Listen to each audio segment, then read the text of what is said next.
Hello all, this is going to be part 3 of a video for returning members. So today we're going to go over what to do once you've decided, okay, I'm going to go gold, I'm going to go heroic, what should I kill? Like where to start, because, a 20-year-old game has a lot of content and a lot of it, gets dated. So we're going to talk about what is important, what is still useful, so that as you're, starting to level your tune and relearn the game, you can make the best use of it and not waste your time. So to start, where? This is a heroic tune that I just loaded up. So what I'm going to show you guys is the parts that will be relevant.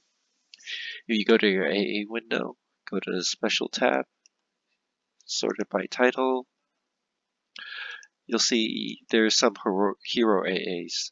So Hero's Fortitude, Hero's Resolution, Hero's Vitality.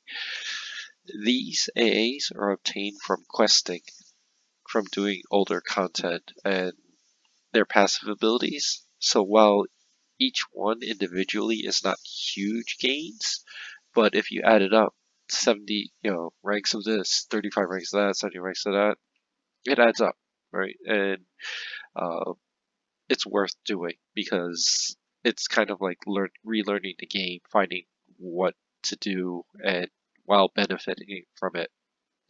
So where do you start? Is if you go to your achievement windows, which is /achievement, everything for the Hero A start in the Call of Forsaken expansion. From here, moving forward to current, is when they implemented these things. So certainly if you're level 85, you have a bunch of your friends, you decide where should we go, you could start here. So what part of this? Basically, it's all the group progression, doing all this stuff. Mercenaries, partisans, hero missions. So let's say here, that.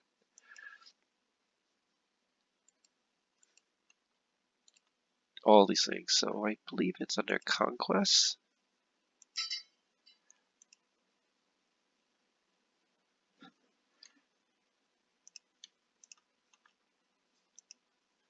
So yeah, you see like here, the lesser challenger gives you one thing of vitality, fortitude, resolution. Go through it.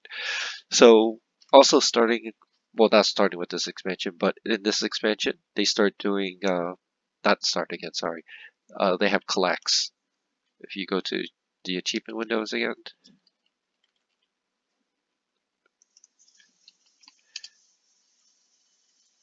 collections. So this is a little gimmick thing that they add. Each zone is going to have some mob dropped ones, some ground spawn ones, and some that are obtained in the heroic adventures / mission, heroic adventures. So certainly as you progress in these, try and fill these out. And then you get AAs and experience and things like that. There are some items later on that require this. Those items may not be relevant anymore, but in any case, if you're doing the content, you may as well do it at the same time. There's no harm in it. And again, it certainly will benefit you as you complete everything to get these stuff because you'll get more bags, more trophy positions, and things like that. And I'll explain what trophies are and all that things in a later video. So start with that. So let's just take a step back and talk about time usage, what to do, when to do it, and such. So we already have a baseline where if you're solo or just starting out, the Call of Forsaken expansion is great. If you happen to be in a guild or you have resources, some friends that are higher level, and you're in their group, always try to do the highest level content possible, even if it's above your level and they're just going to carry you. Some things I will suggest, even though new expansion is coming out and there's not much information yet, but there's still some things that are going to be relevant that a higher level group will be able to do for you. And let's start with Ring of Scale.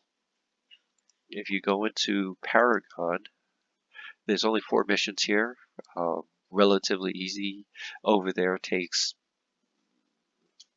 3 minutes to do. Skyfire takes about 10 minutes to do. Garwood takes about 15 minutes to do. Yishan Peaks takes about 20 minutes to do. Not hard, at least in my opinion. Again, I have pretty high resources, so I could knock these out pretty quickly. So depending on your friends or what you're able to get, but this is going to give you the Ganak familiar. This is currently the best familiar in the game. If you look at the stats, basically increases firepower, your healing and damage spells by 2 to 3%, blah blah blah, it gives you some hit points and mana, increases damage shield, also increases your mana endurance regen by 10. It's good stuff.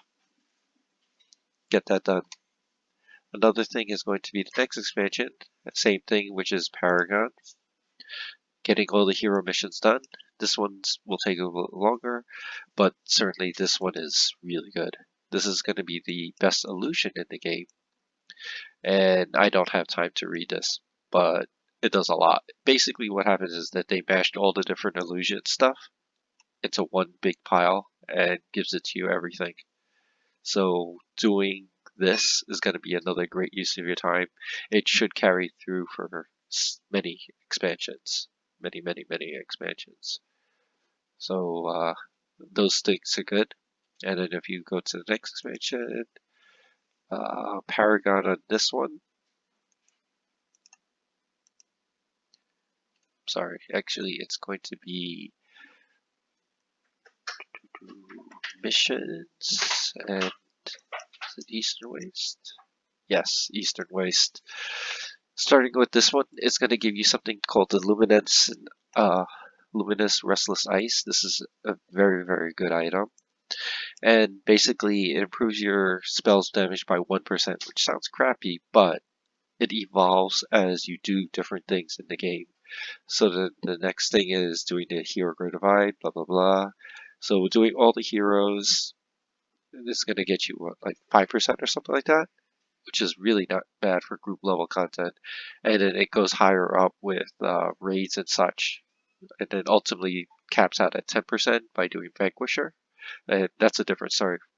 That will go into another video. But in short, anything that raises your things that you do by percentage base, it's worth doing. And then, of course, if your group is able to carry you, do all the quest, partisans and mercenaries, all the lines. So, in short, Call of the Forsaken, if you're solo or in a low output group. If you're in high output group, start with, current expansion or new expansion or whatever the highest expansion you're able to do with your group, and then work your way backwards. Right, and there's one also notable mention on the older expansion. If you go back to your advanced window and let's see, what's it called? Powers of the Keeper. This is Dragon of Norath expansion. You see when you go heroic, it gives you 4 or 5.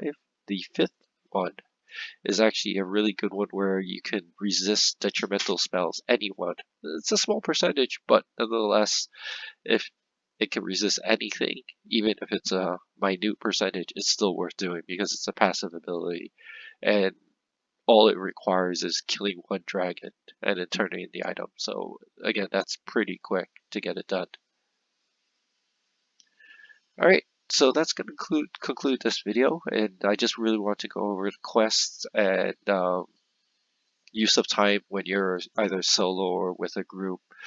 And hopefully this will give some people a little, foresight on planning and what to do. Again, I can't stress enough. Make friends, get used to talk to people that play on your same play schedule. That's how this game is going to thrive, is communication. Making friends outside your circles. Even if you group with less knowledgeable or skilled people, it's still going to be a learning experience for everybody. Maybe a negative one, but it's still a learning experience that you will take moving down, and it will just make you a better player down the road. So certainly don't be afraid of pickup groups or talking to strangers. If you see them in the same zone, hey, what are you doing? Maybe we could collab together and get something done. And who knows?